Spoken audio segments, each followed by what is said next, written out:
таърих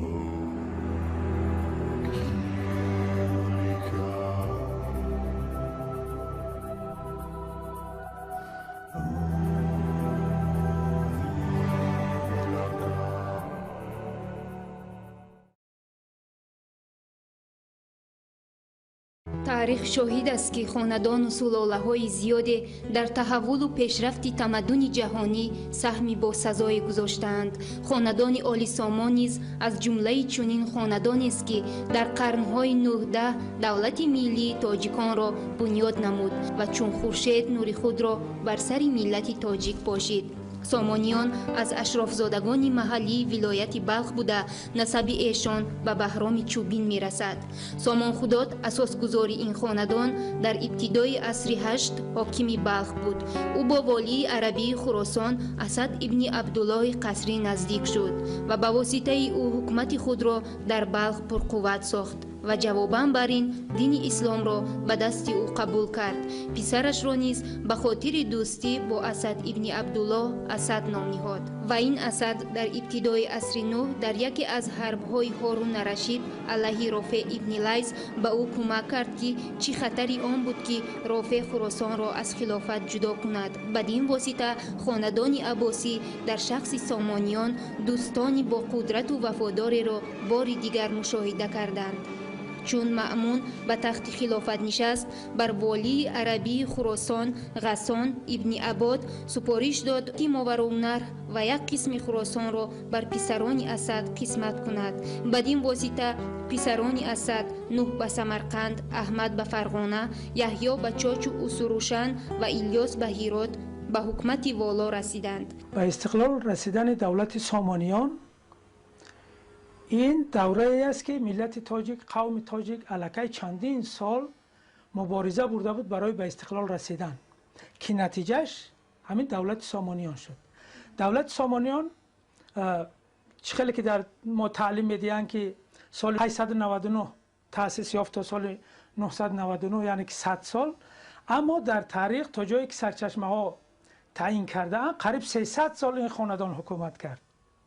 سامانخداد در اول اسلام وقتی که اسد ابن عبدالله عرب وقتی که منطقه را ضبط کرد و سامانخداد با او پیوست، اینها از عصر 7 شروع نموده حاکم ولایت بلخ بودند.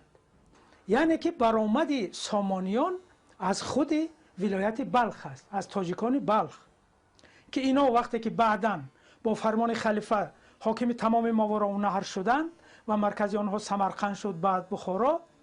این وقت در بعضی از مورخان به این عقیده رسیدن که اینا از فرغانه هستند یا که از فلان جای ماوراءالنهر هستند و غیره، یعنی که نظریه های گوناگون پیدا شد. اما در اصل خیلی سرچشمه های تاریخی خبر میدهند اینها اشرافزادگان خود بلخند، اما بلخ از کجاش معلوم نیست. ممکن از حدود تاجیکستان باشد، ممکن از حدود افغانستان باشد.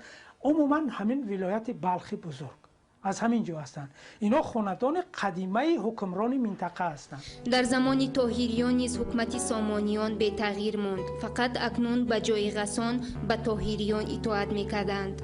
بعد از مرگ نو طلحه طاهری حکومت سمرقند را به احمد و بعداً به پسری او نصر ارزانی داشت. امیر نصر 21 آگوست 892 از دنیا گذشت و با فرمان خلیفه از مارت اپریل 893 اسماعیل حکمرانی ماوراءالنهر تعیین گردید. تا این وقت مرکز اداری سامانیان شهر سمرقند بود. بعد از این آن را اسماعیل از بخارا اداره میکرد. در ابتدای حکمرانیش اسماعیل تیراز را در سرزمین ترک با جنگ بگرفت و از آنجا 10,000 اسیر به سمرقند بیاورد که در جمله ایشان پدر و خاتون شاه ترک نیز بود. در سال 899 امر لیث را بگرفت و به خلیفه سپرد و در عوض آن خلیفه تمام خراسان و ماوراءالنهر را در اختیار او داد. این است که سنه مذکور ابتدای حکمرانی دولت بزرگ سامانیان شناخته شده است. پادشاهان سامانی هم مردان بسیار عادل و علم دوست، ادبیات دوست بودند. اونها کوشش کردند که کشور را آباد سازند. پیشتر اگر تاریخ آسیا میانه را ما آموزیم از قدیمترین تا دورهای اخیر، اکثر وقت ترک ها هجوم میکردن و کمتر دولت جام گرفته رو از نو خراب میکردن. با 100 سال در کار بود که این دولت ها از نو به خود بیایند. و اسماعیل سامانی مردی بود که اکنون خودش منتظر اون نبود که ترک ها آمده آسیا مینو رو گیرن، بلکه خودش به ترک ها با غذا رفته، آنها رو دولت آنها رو گرفته در ترکستان، آنها در آنجا اسلام را جاری کرد و ترک ها رو مسلمان کرد و غنیمت زیاد جنگی هم از آن گرفت. بعد یک دیواری بود در اطراف بخارا که دیوار کمپیرک میگفتن ویدو و مردم مبلغ زیاد و قوه زیادی هر سال صرف میکردن برای که همون دیوار را آباد نگاه دارن در ترک ها تا که هجوم نکنند خواست. و اسماعیل میگفت که تا زنده هم باره بخارا منم، یعنی دیوار بخارا من هستم و این دیوار رو دیگر نساختن. این دیوار رفته رفته خراب شد و با همین نامش دیوار کمپیرک شد. در آخر حکومت اسماعیل ناآرامی ها در ملک سامانیه شروع شده و مانند شورش بوبیلال در غور در دوره حکمرانی احمد ابن اسماعیل وسعت یافتند تا جایی که امکش اسحاق ابن احمد در سمرقند اظهار سرکشی از دولت مرکزی کرد اما سرکوب شد. حاکم تبرستان نیز تمرد نمود ولی احمد با لشکری فراوان بدان صوب رفت و وضع آنجا را معتدل گردانید. در سال 909 سیستان نیز از تابعیت سامانیان برآمد. سال 911 بار دیگر تابع کرده شد. بعد از یک سال سیستانیان بار دیگر قیام نموده منصور ابن اسحاق سامانی را که بر حکومت ایشان مستولی بود از تخت بگرفتند و نام سامانیان را از خطبه بیفکندند. بار دیگر سال 914 سیستان زیر اطاعت سامانیان درآورده شد و در همین سال احمد ابن اسماعیل به قتل رسید و بعد از این به تخت سامانیه نصر ابن احمد در سال 914 نشست. در ابتدا حکومت او بنابر سبب خردسال بودنش ضعیف بود. پیوند زبان، ادبیات و هویت ملی در هیچ زمان دیگر به درجه دوران حاکمیت سامانیان از چنین گستردگی و پیامدهای سرنوشت‌ساز اجتماعی و تاریخی برخوردار نگردیده است. در زمانی که در برابر پیریزی رکنهای دولت مستقل تاجیکان پایه‌های شعر و ادبیات فارسی تاجیکی بنیاد نهاده میشد، هنر شاعری و ادبی قبل از همه ارزش ملی پیدا نمود. این جوهر معنوی دولت سامانیان برحق عامل اساسی پیدایش و رونق آن به شمار می آید. جلال و عظمت کاخ محتشم دولت سامانیان که لیوای پردرخش فرهنگ و ادب در پیشتاق آن پرتوفشانی می کرد از سراسر مشرق زمین صاحب نظران را به سوی خود فرا می خواند. دیر نگذشته که زبده دانشمندان روزگار در دربار سامانیان که به حکم قانون معرفت در آمده بود مجتمع گردیدند و مقامی آن به جای رسید که بر بغداد برتری یافت. به قول استاد رودکی امروز به هر جا بغداد بخاراست، کجا میری خراسان است پیروزی آنجاست. وقتی که خلیفه فرمان صادر کرد که این منطقه در اختیار شماست، این خلیفه نمیخواست که این منطقه را در اختیار مردم اینجا در اختیار تاجیکات. اما وقتی که سفاریان تمام دولت را گرفتن امکانیت برقرار کردن او دیگر نبود. خلیفه بعد این خلاصه آمد که از مردم همینجا کسی را باید حاکم این منطقه گذاشت تا اینکه برای او خراج دهد، در هر صورت نسبت به سفاریان ملایمتر و متمدنتر باشد در مناسبت با خلیفه. به همین خاطر سامانیان به سر قدرت آمدند. اما سامانیان تمام امکانیت به دست بردن، هر اقتداری که داشتن اینا به دست بردن و خلقیت ملیت خود را بار دیگر زنده کردند. چیکار کردن اینها تمام ادبیاتی که قبلا وجود داشت و از بین رفته بود، ممنوع بود، اینها را از نو تجدید کردند. شما بینید که تا حتی تفسیر قرآن اجازه دادن با فارسی که تا اینکه مردم بداند چه گپ است، یا که خواندن نماز که زیر تاثیر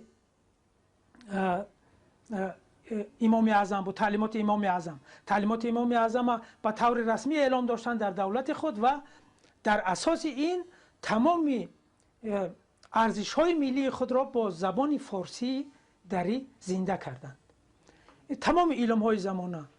بعد دیگر اینکه تمام منطقه را سپارش اولی که خلیفه برای اینا داده بود، باید که در فرمانی که صادر شده بود گفت از رودی از قسمت های غربی ایران زمین تا مشرق آن تا اقصای آن تا تمام سرحد ترکستان همه در اختیار تو باد. یعنی ببینید شما که از بغداد، از سرحدهای شرقی بغداد این طرف شروع کرده تا حدود امروزه چین، قسمت‌های غربی چین، قسمت‌های جنوبی و شرقی قزاقستان، دیگر ازبکستان، قرقیزستان، همه این در اختیار اسماعیل سامانی داده شد و اسماعیل سامانی این منطقه را همه را مسلمان کرد و وظیفه این دولت نیست در نزد خلیفه خلافت همین بود که باید منطقه را مسلمان میکرد و در یک قلمرو می آورد. اما سامانیان این کار کردند. در این زمینه تمام قوم‌های آریایی را متحد کردند، در یک زبان، در یک دین، در یک تمدنی که گذشته بود همه را متحد کردند، تا حتی که بعضی از قوم‌های ترک را نیز مسلمان کردند که در تاریخ سخت معروف است و یک ملت خلقیت بزرگی تاجیک به وجود آوردند. در دوران حکومت سامانیان مبانی حقوقی و شکل‌های امور اداری آل سامان در ساختارهای نظامی اجتماعی مجدداً روی کار آمدند. مهمترین آنها تجدید آیین دیوان سالاری به شمار می آید. مورخان با تکیه به منبع معتبر عصرهای میانه نظام اداری عهد سامانیان را مرکب از 10 دیوان دانستند.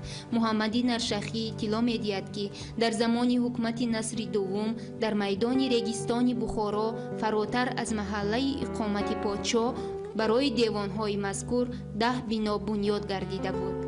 دیوان‌ها از 10 اداره مرکزی عبارت بوده از روی وظیفه خویش به ساحه‌های گوناگون تقسیم شدند.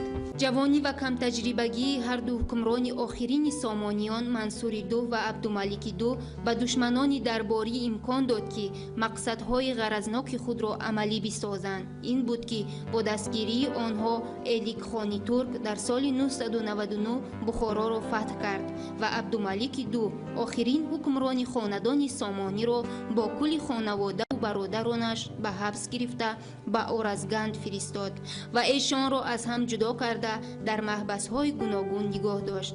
از میان برادران منتصر سامانی توانست که از حبس گریزد. او مدتی 4 سال مبارزه برد ولی نه از طرف اهالی و نه از طرف حکمرانان ولایات دستگیری نیافت و عاقبت کشته شد.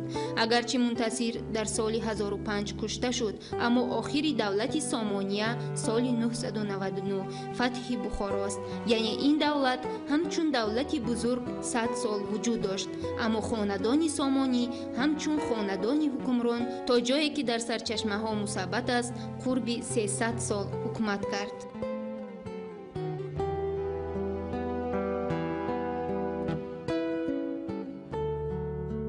سبب از بین رفتن دولت سامانیان همین شد که از دوره اسماعیل حتی پیشتر سر کرده حاکمان امیران سامانی برای احتیاجات جنگ که خانه ها با همسایه ها جنگ ها رخ میدادن، ترک ها را جوان های ترک را می آوردن می خریدند از ترکستان و آنها را تربیت میکردند، از آنها لشکری تیار میکردند، عسکر تیار میکردند و کار به درجه رسید که همین آهسته آهسته تمام کار حربی در دست ترک ها قرار گرفت و با اینها را مبلغ های زیاد، زمین های زیاد هم میدادند تا که اینها خدمت کنند به دولت.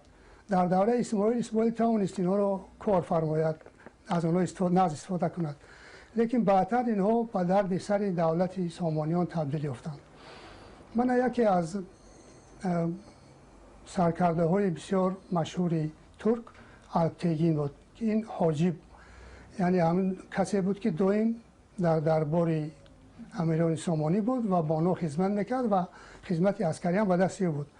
او سپهسالار لشکر سامانیان به حساب میرفت و در نشاپور میزیست و 30,000 عسکر در اختیارش داشت و الپتگین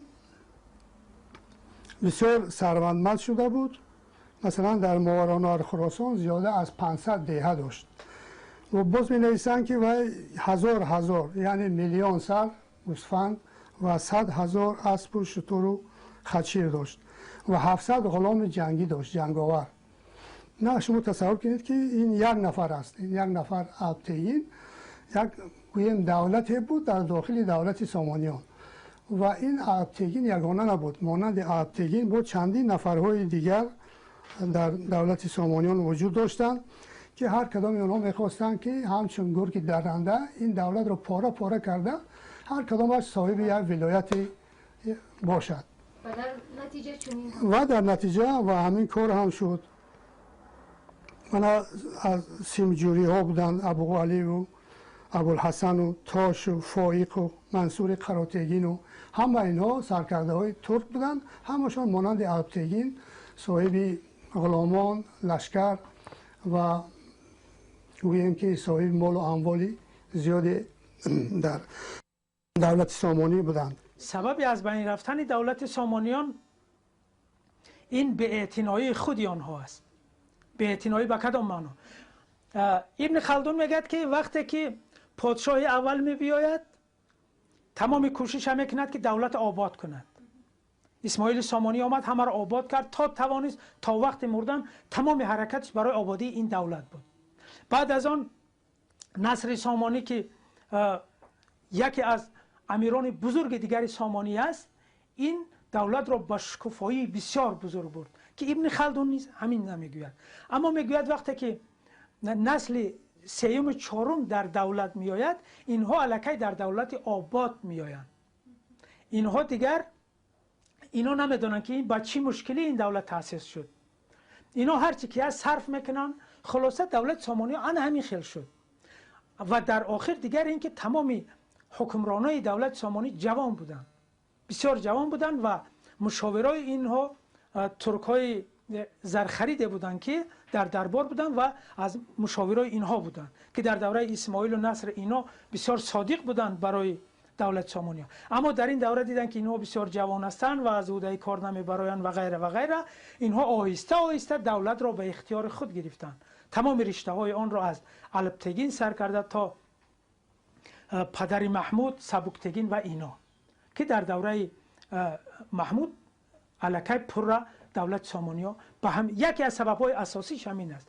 دیگر اینکه ضدیت‌های مذهبی در اینجا بسیار اوج گرفت. اهل سنت و جماعت، اسماعیلیه و غیره و غیره که در نتیجه دشمنی زیاد پدید آمد. برای همین پراکندگی در تعلیمات دینی با مذهب جدا شدن همه وقت پایه شکننده پایه دولت هستند که امروز هم تمام دولت‌های جهان برای این بسیار سخت اهمیت میدهند تا اینکه دولت‌های خود را پایدار نگه داشته باشند. برای همین همه وقت از گوناگون مذهبی در دولت احتیاط میکنند تا توانستند که ساسانیان بعد مدت زیاده از 200 سال غصب عرب و اون چیزایی که خرابی هایی که در فرهنگ ما، اندیشه ما، روند ایجاد و اجرای مخصوصا هنرهای نمایشی به میان آمد، این چیزها را تا جای سامانیان از نو روی صحنه آوردن. لیکن گفتم ممکن است که سبب‌های سقوط سامانیان هم، یکی از سبب‌های سقوط سامانیان هم این خود بیگانگی بود که یعنی باز از نو به همون اندیشه، منیش و به اصطلاح گریم ایدئولوژی که در عهد خلافت عرب زیاده از 200 ساله عرب به میان آمده بود، این چیزها از نو روی صحنه آمد. حدود جغرافی دولت سامانیان در خریطه کتاب‌های درسی که سالهای شوروی و بعداً تأسیس داده شده است کمی فرق می‌کند. یعنی قسمی از ولایت‌هایی که طبق خبری سرچشمه‌های تاریخی تحت اداره دولت سامانیان بودند جایگیر نشده است. در اساس سرچشمه‌های تاریخی و خریطه‌هایی که در ایران و افغانستان یا که روسیه در هر کجایی که ساخته شدند، در اساس اینها و سرچشمه‌ها خریطه نو آماده ساختیم که موافق این معلوم شد که در خریطه‌ای که تا این وقت با ما تعلیم داده می شود تا به امروز بسیار خطاگی های جدی به نظر می رسد. از جمله شما بینگرید که ولایت قسمت های غربی ولایت گورگان، تبرستان، خب رویان، قزوین، ری، تهران امروزه، همدان، ابهر، تارم، زنجان، سهرورد، دینور، کرمانشاه، خلاصه کاشان، گلپایگان، اصفهان، میبود، سرجان، همه اینها از خریطه امروزه که تعلیم داده می شود در تاجیکستان بیرونن اینها. اما تا جایی که ما میبینیم در فرمانی که خلیفه برای اسماعیل سامانی صادر کرده بود، شهر ری، همین شهرهایی که نامبر کرده بودیم، اینها در منشور خلیفه هستند که اینها با ولایت خراسان همراه کرده می شوند. یعنی که به طور رسمی دولت سامانیان از این حدود استفاده می کرد. و در شهر تهران، ری، یکی از مرکزهای بزرگی تمدنی ملت تاجیک بود که قریب 50 سال حکومت سامانیان در اینجا موجود بود. 50 سال عمر یک دولت است. در همین دوره است که در دوره سامانیان زبان فارسی دری در منطقه غربی ایران زمین انتشار می‌یابد. یعنی که شما بینگرید که زبان فارسی، خط فارسی که ما درباره این هر روز میگیم و این از سمرقند و بخارا و بلخ اینجاها رفت به اونجا در دوره سامانیان. دولت سامانیان زبان دری فارسی را به تمام منطقه تا بغداد، تمام ایران زمین به طور رسمی از راه دین، علم، سیاست جاری نمود. خط فارسی را ملت به همین زبان و به همین خط تشکل یافت در همین دوره. همین خط فارسی که گفتی گمان میکنن که از اینجا ظهور کرده است. همه این از این طرف به اون طرف رفته است. خود سید نفیسی یکی از دانشمندان بزرگ ایران میگوید که ایران امروز به منزله وطن دوم ماست. وطن اولین اجدادان و بابایان ما در ساحل‌های رود آمو است. بزرگترین دانشمند ایرانی میگوید اینا. امروز ما تا جایی که از خط نیاگان خود تا حد تنفر می‌ورزیم که این جوهر این ملت است، اساس استقلال این ملت است. هرچند آیید این دودمانی بزرگ سخنهای زیادی گوییم هم آن کم است. بنابراین قید کردن جایز است که سامانیان وظیفه بزرگ تاریخی را در نزد خلق و ملت خویش اجرا کردند و این است که نسل‌های بعدی همیشه از ایشان به نیکی یاد کرده کارهای دولتداریشان را نمونه عبرت خود دانستند. مقامات راهبری تاجیکستان با هدایت پرزیدنت مملکت امامعلی رحمان در صدد آنند که آیین دولتداری اجداد پرآوازه خود را مجدداً احیا نمایند. نهادها و ساختارهای دولتی را بر پایه آرمانهای ملی، تاریخی و فرهنگی مردم استوار نمایند. تلاش و کوشش‌های پرزیدنت کشور که امروزها ارزش تاریخی پیدا کردند دلیل قاطع این مطلب است. بنابراین تجلیل جشن 1100 سالگی دولت سامانیان بغیر از نشان قدرشناسی از نیاگان نامآور خویش و پایداری سنت‌های ایشان معنای عمیق رمزی دارد که ما را با هم و با تاریخمان پیوند می‌دهد و چنانکه سامانیان در آغاز عصر بدین وسیله در انجمن کشورهای متمدن مقامی ارجمند پیدا کرده بودند، تاجیکستان هم در آغاز عصر 21 به دریافتن چنین مقامی والا مشرف خواهد شد.